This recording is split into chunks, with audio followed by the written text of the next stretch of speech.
오늘 본문은 20장인데 19장 지난주에 우리가 함께 본 본문을 보면 사울이 다시 다윗을 죽이려고 창을 던졌죠. 그래서 다윗이 급히 피해서 사무엘 선지자에게로 갑니다. 사무엘 선지자에게로 가서 라마 나요스에서 사무엘 선지자와 다윗이 피난 생활을 하고 있는데 또 그걸 누가 신고를 했습니다.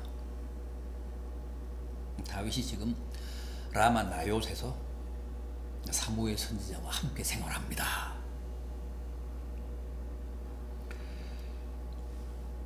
사울에게 그렇게 신고를 해서 사울이 무려 3번이나 군사를 보내죠. 다윗을 체포해 오라고. 그런데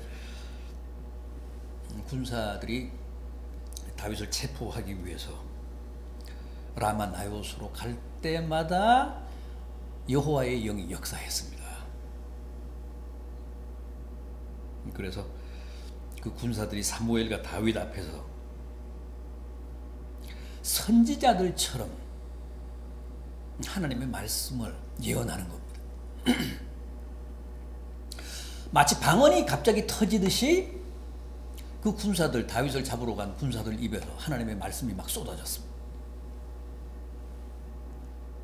그래서 결국은 3번 다 다윗을 체포하지 못했습니다. 실패합니다. 마지막에는 어떻게 됐죠? 사울 왕이 직접 출두하죠. 사울 왕이 직접 라마 나요스까지 갑니다. 어떻게 됐습니까?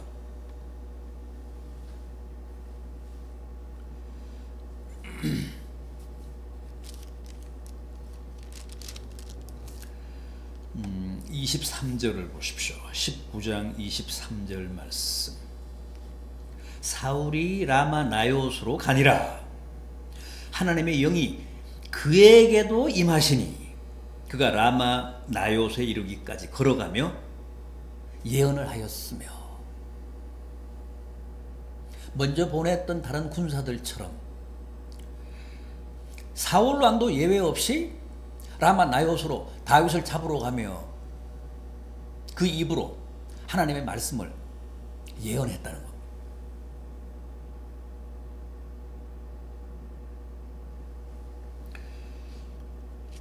그러니까 그 순간만큼은 성령에 사로잡혀서 하나님의 말씀을 예언하는 시간만큼은 무슨 악한 생각을 하거나 다윗을 살해하겠다는 생각이 다 사라지고 오직 하나님이 주신 말씀만 계속 입으로 방언을 하듯이 중얼거린 겁니다. 성령이 그런 식으로 사울의 악한 계략을 저지시키신 겁니다. 그리고 또 어떻게 됐다고 합니까? 여호와의 영이 그로 하여금 사무엘 선지자 앞에서 계속 하나님의 말씀을 예언하며 벌거벗게 하셨다고 했습니다. 사울이 옷을 다 벗어 던졌습니다. 벌거벗은 채로 밤낮 하루를 자리에 누워있게 하셨다고 했습니다. 악을 도모하지 못하도록 사울로 하여금 자신의 모든 치부를 드러내고 꼼짝없이 벌거벗은 몸으로 밤낮을 누워있게 하셨다는 거예요.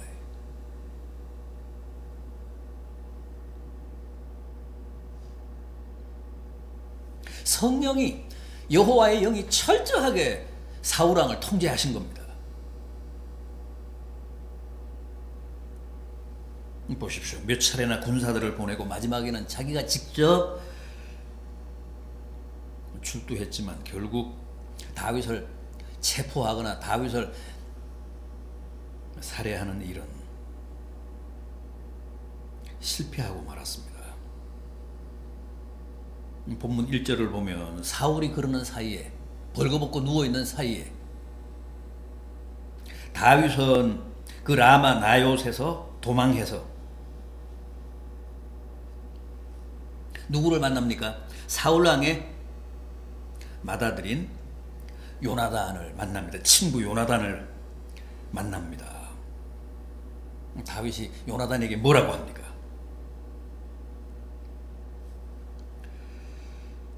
1절을 보면 내가 네 아버지 앞에서 무슨 죄를 지었느냐? 내가 무슨 잘못을 범했길래 이렇게까지 집요하게 내 아버지가 나를 죽이려고 하느냐, 내 생명을 빼앗으려고 하느냐. 그러니까 분통을 터뜨린 겁니다.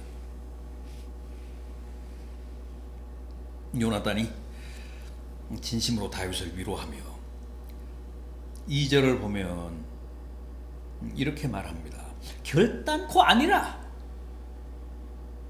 내가 죽지 아니하리라.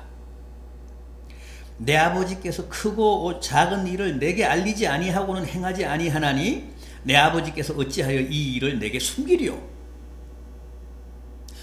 나한테 내 아버지가 절대 너 죽인다고 말씀하시지 않았다. 안 죽일 거다.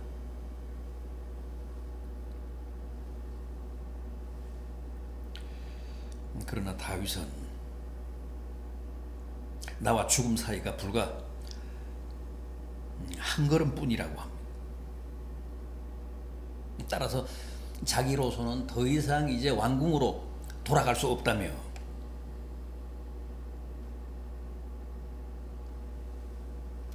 자기의 사정을 호소합니다. 그때 요나단이 무슨 제안을 합니까?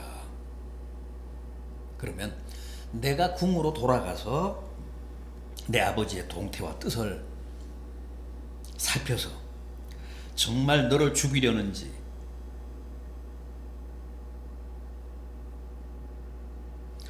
그게 아무튼 확인이 되면 너에게 알려줄 테니까 당분간 너는 이 들에 숨어 있어라. 그러면서 13절을 보십시오. 오늘 이 본문 사무엘상 20장 13절을 보십시오. 그러나 만일 내 아버지께서 너를 해치려 하는데도 내가 이 일을 내게 알려주어 너를 보내어 평안히 가게 하지 아니하면 여호와께서 나 요나단에게 벌을 내리시고 또 내리시기를 원하노라.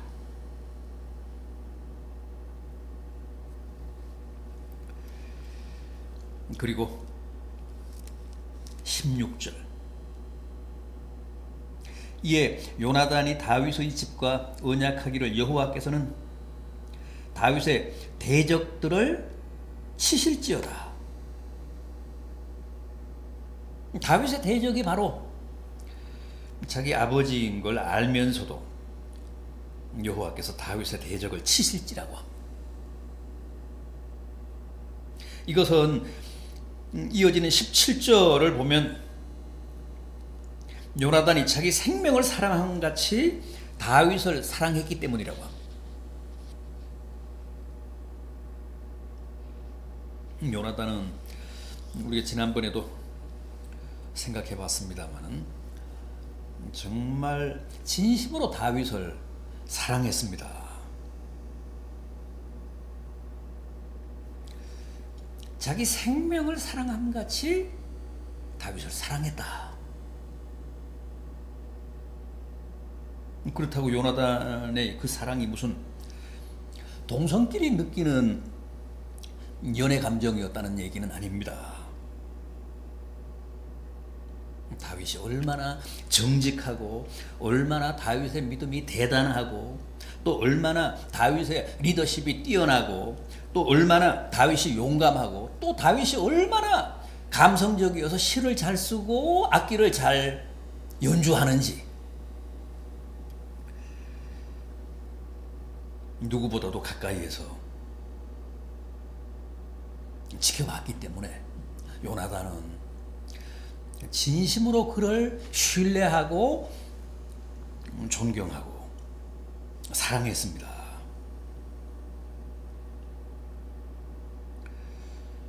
그랬기 때문에 비록 내 아버지지만 너를 대적하는 자야말로 하나님의 벌을 받기를 원한다. 하나님의 저주를 받아서 망하기를 바란다. 그렇게까지 표현할 수 있었던 것.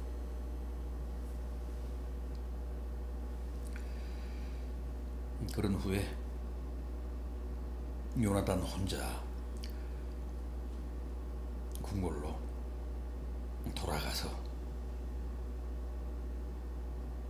아버지를 살핍니다. 정말 자기 아버지 사울 왕이 다윗을 죽이려고 하는지, 그런 사리가 있는지, 다윗에 대한 그토록 사무친 어떤 적개심이 있는지, 그걸 살핍니다. 그런데 이틀이나 다윗이 그 궁중 식탁에 나타나지를 않자 사울이 요나단에게 묻습니다. 왜 다윗이 안 보이느냐? 왜 다윗이 이 식탁에 안 나타나느냐? 요나단이 뭐라고 했습니까? 그가 베들레헴에 가서, 고향에 가서 부모 형제를 보고 오기를 원해서 제가 허락을 했습니다. 그러자 사울 왕이 불같이 화를 내며 30절 이하를 보십시오. 사울이 요나단에게 화를 내며 그에게 이르되 폐영부도한 계집애 소생아, 내가 이새의 아들을 택한 것이 내 수치와 내 어미의 벌거벗은 수치됨을 내가 어찌 알지 못하랴. 이새의 아들이 땅에 사는 동안은 너와 내 나라가 든든히 서지 못하리라. 그런즉 이제 사람을 보내어 그를 내게로 끌어오라. 그는 죽어야 할 자이니라.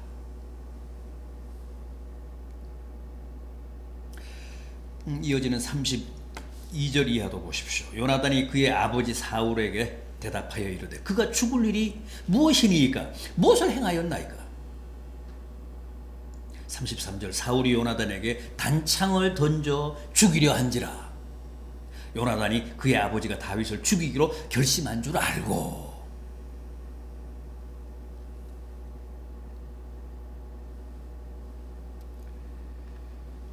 (34절) 하반절도 보십시오. 다윗을 위하여 슬퍼함이었더라.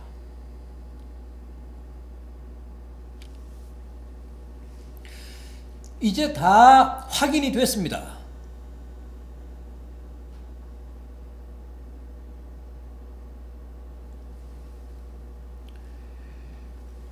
다윗이 괜히 그렇게 두려워 떨었던 게 아니고 괜히 그렇게 사울을 피해 피난 갔던 게 아니라는 사실을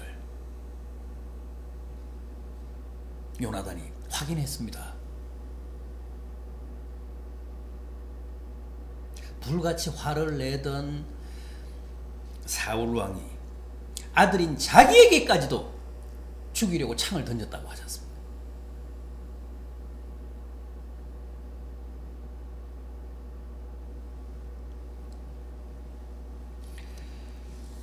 이튿날 아침에 요나단이 들로 나가서 숨어있는 다윗을 만납니다.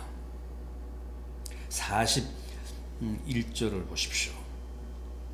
다윗이 곧 바위 남쪽에서 일어나서 땅에 엎드려 3번 절한 후에 서로 입맞추고 같이 울되 다윗이 더욱 심하더라. 마지막 42절도 보십시오. 요나단이 다윗에게 이르되 평안히 가라.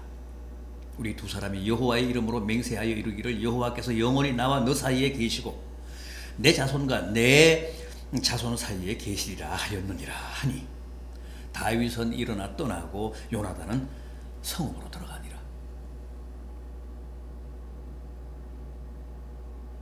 이렇게 해서 다윗은 완전히 사울 곁을 떠납니다. 사울왕과 결별합니다. 사울은 그로부터 수년에 걸쳐 전국에 수배령을 내리고 다윗을 체포하기 위해 온갖 힘과 노력을 다 기울입니다. 그러니까 당시 사울이 다윗을 그토록 증오하며 반드시 죽이려고 했던 것은 단순한 다윗에 대한 시기심 때문이 아니었습니다. 단순한 다윗에 대한 어떤 질투심 때문이 아니었습니다. 그보다 훨씬 더 절박한 이유가 있었죠. 뭡니까? 사울도 다윗이 나라를 위기에서 구하고 수많은 전쟁에 나가서 승리하며 왕인 자기보다도 훨씬 더 훌륭한 리더십을 발휘해서 군인들은 물론이고 백성들도 다 그를 존경하고 신뢰한다는 사실을 잘 알고 있었습니다. 실은 그랬기 때문에 더 위기의식을 느끼고 어떤 일이 있어도 반드시 죽여야 한다고 생각을 했는데 31절 말씀을 보면 적나라한 그 사울의 본심이 드러납니다. 이세의 아들이 이 땅에 사는 동안은 너와 내 나라가 든든히 서지 못하리라. 그런즉 이제 사람을 보내어 그를 내게로 끌어오라. 그는 죽어야 할 자니라.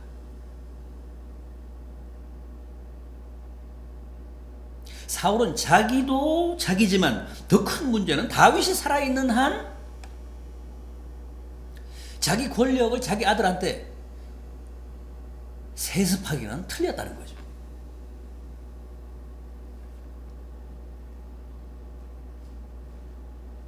그럼에도 불구하고 툭하면 다윗을 두둔하는 맏아들 요나단이 사울왕의 눈에는 너무 순진하고 어리석어 보였던 겁니다.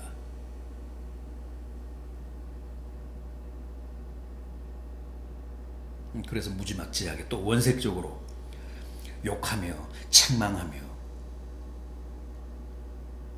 빨리 닥치고 군사를 풀어 다윗을 잡아오라고 명령한 겁니다.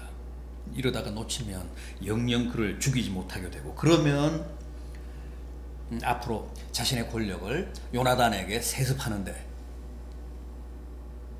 다윗의 존재가 치명적인 걸림돌이 될 거라는 거죠.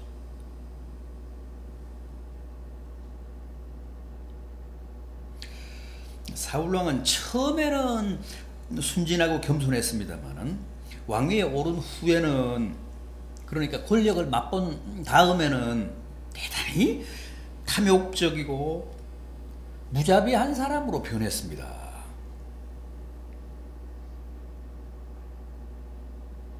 아무런 잘못도 아무런 반역도 저지르지 않고 도리어 나라를 위해 큰 일을 많이 한 다윗도 오직 하나 자기 권력 세습에 걸림돌이 된다고 봤기 때문에 어떻게든 그를 제거하려 했던 것.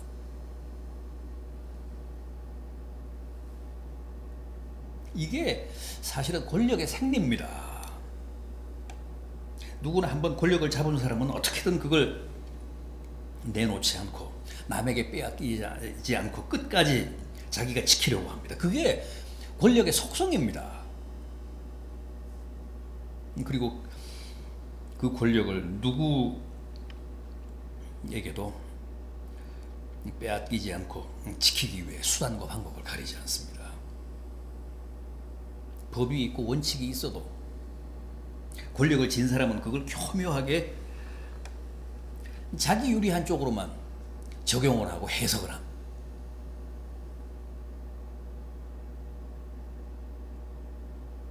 보십시오. 사울도 자기가 누리는 권력으로 만족하지 못하고 그걸 또 세습하려고 하잖아요. 그런데 다윗이 그 세습에 걸림돌이라고 이제 생각을 하니까 이렇게 집요하게, 이렇게 철저하게 다윗을 해치고 없애려고 합니다.